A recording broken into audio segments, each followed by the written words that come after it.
Michael Geoghegan is a political consultant joining us now from Victoria, BC. Michael, how does this affect a minister at this level? Well, first of all, the minister comes in with a very stellar reputation in terms of his military career. So it's unfortunate that he decided to, as one of my British friends might say, over-egg the pudding. I think his apology was sincere, but I think it's a bit of a tarnish on another otherwise pretty, shining political and military career. Is there potential for something like this to snowball? Well, I think only if there was a consistent pattern in terms of either this particular minister or other ministers doing the same, overselling what their accomplishments and whatnot. But I think that this might be a one-off. If it is a one-off, then I don't see it snowballing. Speaking of accomplishments, down south now, Donald Trump, you might have heard it's his 100th day in office. Yes. It seems so much longer than that.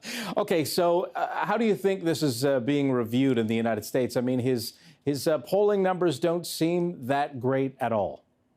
No, they're not. And at the same time, there's polling numbers where the average American feels that the Democratic Party is more out of touch with them than the Republicans are. So, there is concern on both sides of the House in terms of dealing with the American public. I think the thing that I'm most gratifying is seeing people like today in that huge march in defense of, climate science and whatnot. I think that sort of grassroots activism is perhaps going to help rejuvenate America's democracy. Do you think it sounds like he's trying to get into a trade war with Canada, especially on lumber, milk, and now the whole question of NAFTA, which seems to be subsiding a little? Yeah, and I mean, we heard that he was ready to pull the plug with 4 days' notice.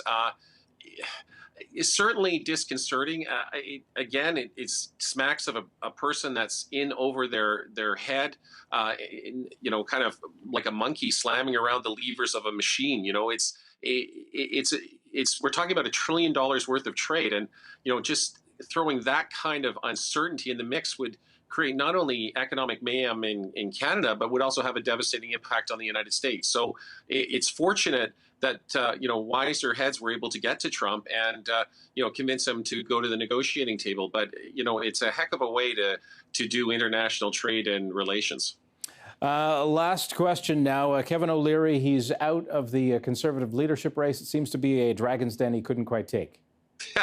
Yeah, well, that's because he was missing one of the major requirements for investors to buy into his product, and that was he didn't parlez-vous français. So, and to I guess his credit, he realized that he wasn't picking up any support in Quebec.